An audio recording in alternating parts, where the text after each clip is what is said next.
Thank you, Peter, for that question about what kind of legislation we're looking at all levels of government. Obviously, you know, at the federal level, I could get you a whole laundry list of what we're trying to do, but the reality is many of those strong laws exist already in Hawaii in terms of keeping people supposedly safe from gun violence. What really eats at me, though, and you've heard it multiple times here, is a couple of things. One, ghost guns.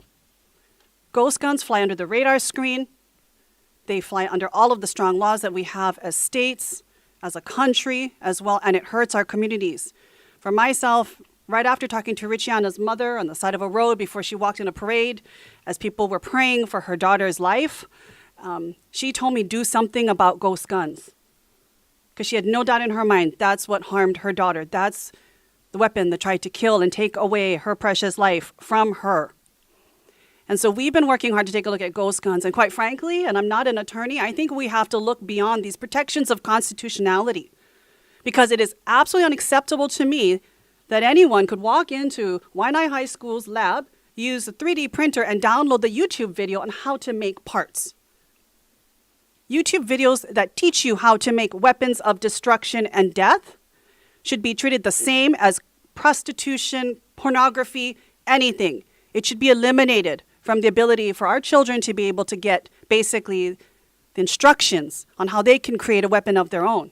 Secondly, though, what we have found, and I've recently introduced legislation for this, is another thing called zombie guns. Because across the country, what we are seeing are very successful buyback programs, guns that are being surrendered, seized in many cases, but the reality is law enforcement does not have the resources in many jurisdictions to actually properly dispose of these. So instead, they're giving them to gun disposal companies that seem legitimate. But what we know is they take the frame and they take the revolver and they destroy that. And the sad part is what we do know is the rest of those parts of those seized, surrendered guns that are being taken off the street have a new life in the form of gun kits that they're now selling online with parts put together, made off 3D printers and used in the perpetuation of crime.